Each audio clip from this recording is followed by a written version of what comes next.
Hey, I'm MatPat and I run one of the largest gaming channels on YouTube, the Game Theorists, where we use science, math, and history to analyze video games. But one of the things I've always wondered is what happens when you take gamers off the comfort of their couch and put them into the real-life extreme scenarios they game through every day. Like, say for instance, doing a barrel roll like you do in the Star Fox games. Well, that's what we're off to do today. We're about to give Star Fox our own reality check. We're here in Fullerton, California at Air Combat USA, the first and largest air combat school in the world, to learn aerial dogfighting moves from the experts. My challenge, learn what it takes to become an aerial dogfighter, then put those newfound piloting skills to the test by recreating some of Nintendo's most iconic moves. Did I really just say that? Put my newfound piloting skills to the test? Today is gonna be a wild day. But before we get in there, let's take a minute to catch you up on everything you need to know about Star Fox.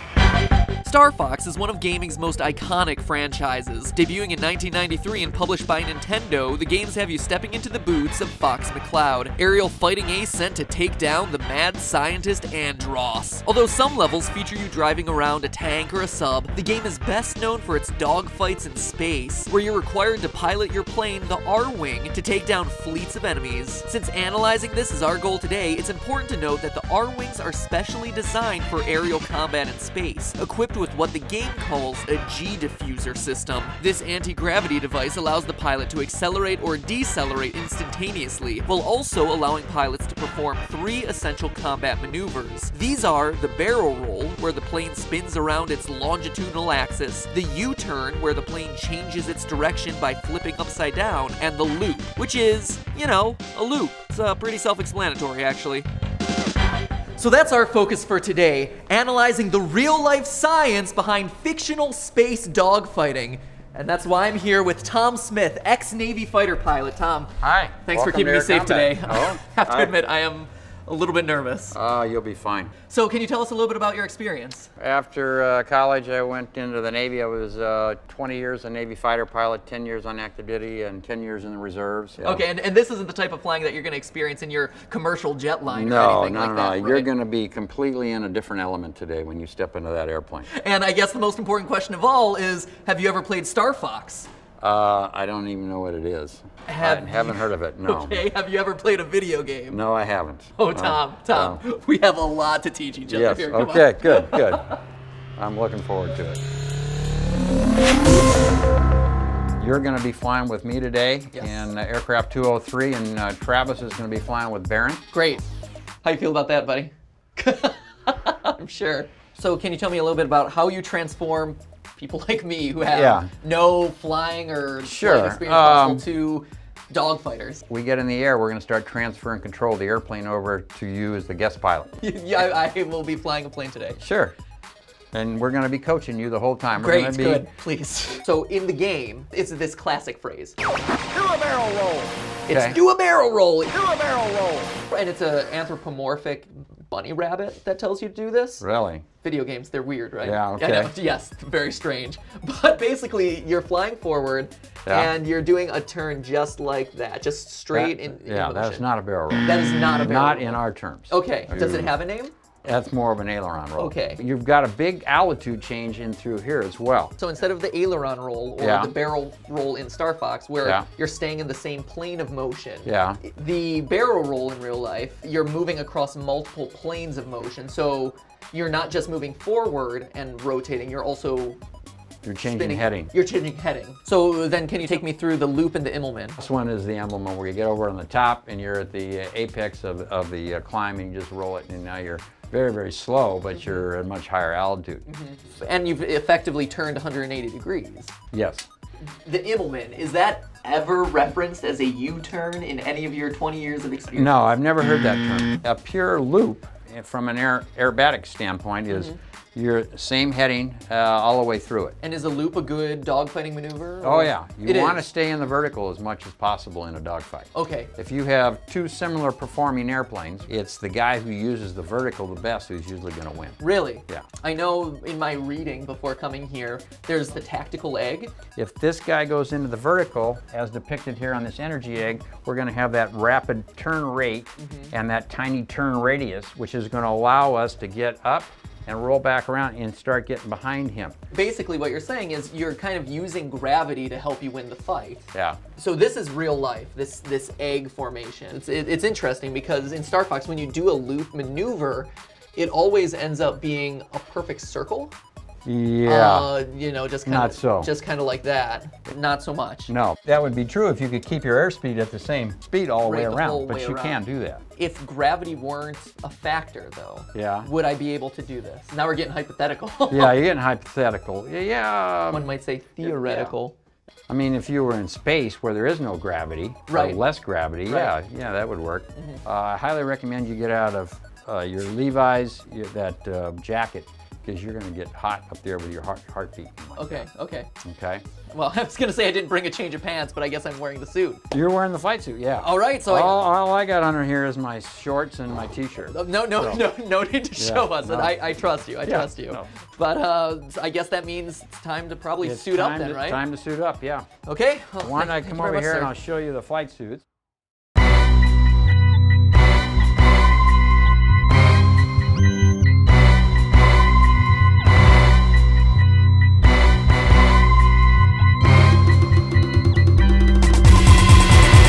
There are so many things I want to say to the camera right now. I love you. I'll miss you. Pray for me. In the name of science! Yeehaw! So if I'm worried about turbulence on a commercial airline, I have no idea what to expect here. I'm the type of person who's constantly checking the turbulence reports, but here in a two-seater, anything can happen. You actually check the turbulence reports before you get in an airliner? I do sometimes, yes. Really? Yeah. Wow, that's impressive. Is that impressive? Yeah. Does that show how much of a pansy I am? I'm not going to comment on that. I never heard anybody do that before.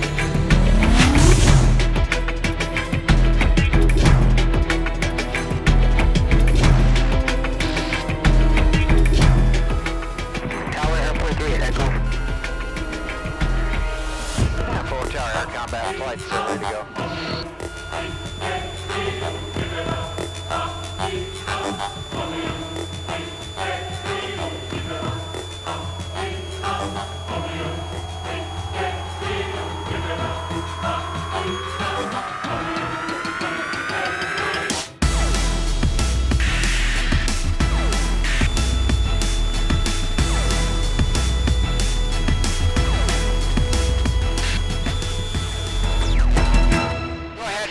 Take control of the airplane. Put your hand on the stick there. Wait, I'm actually going to be flying right now. It's your airplane now. Go ahead. Okay, you let me know if I'm doing anything wrong. Roger that. I'm right here with you, and we've got this together. Thank you, Tom. Okay, so I am currently flying my first ever airplane. That's something you don't think you'd ever say in your life. So that's pretty incredible that I just make an inch move forward and all of a sudden I feel us going down like I'm doing right now, which is pretty wild. This first maneuver we're going to do, Matt, we're going to lower the nose, pick up a little speed, and we'll do that aileron roll straight ahead. Okay, so here we are going into the aileron roll, not to be confused with the barrel roll. Thank you very much, Star Fox, for misleading a generation of kids. Okay, here we go. Lower the nose, pick up a little speed. Nose down. There we go. And we'll pull the nose up a little bit and neutralize, and then we'll start to roll. All right, about there, pull it up. Okay, roll it. There you go. That was unbelievable. Yep. So the aileron roll would be a good move because you're staying in the same plane of motion, basically. So it'd be easy to target. Yeah, you're not changing your vector at all. Okay, going down. Starting to pick up a little bit of speed here. Pulling it up, you really start to feel the G-forces right at this moment. And now we're gonna flip it. And the world just rotates around you. It's unbelievable. Tom, thank you for sharing this experience with me. Oh, good. I'm glad you're enjoying it. Okay, we're going to loop. Okay.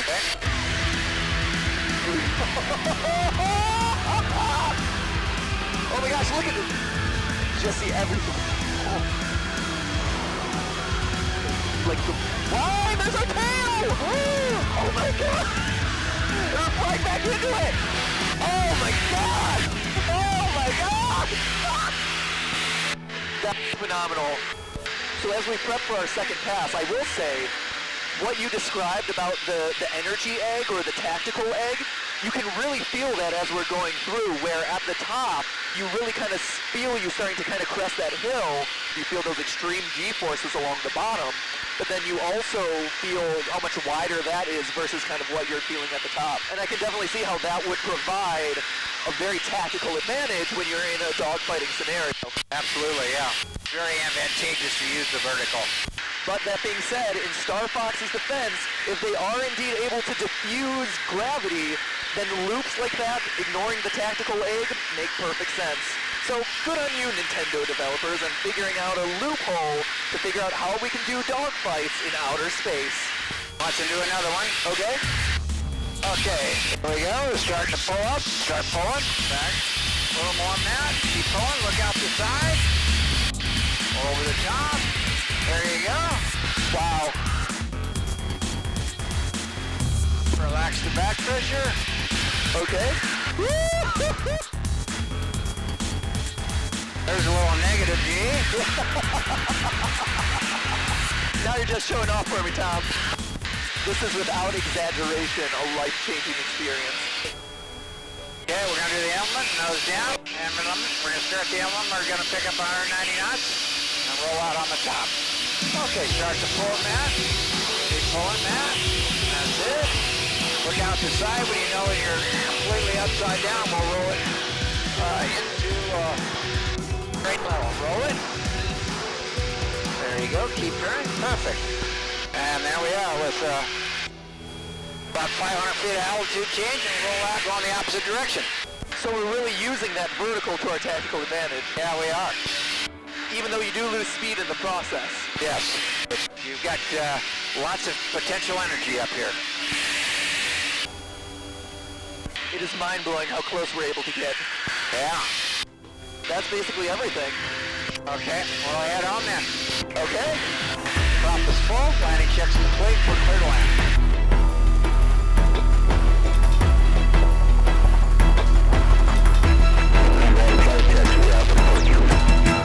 Yes!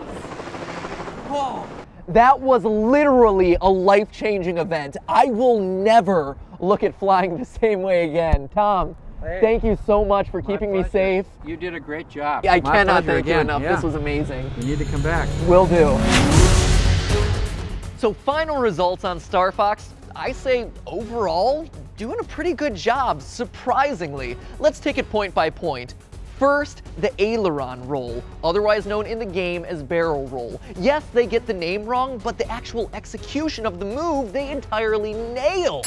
Yes, you're traveling forward and rotating along your longitudinal axis. It might not be the best dogfighting maneuver, but as far as recreating it in the game, it does a pretty darn good job.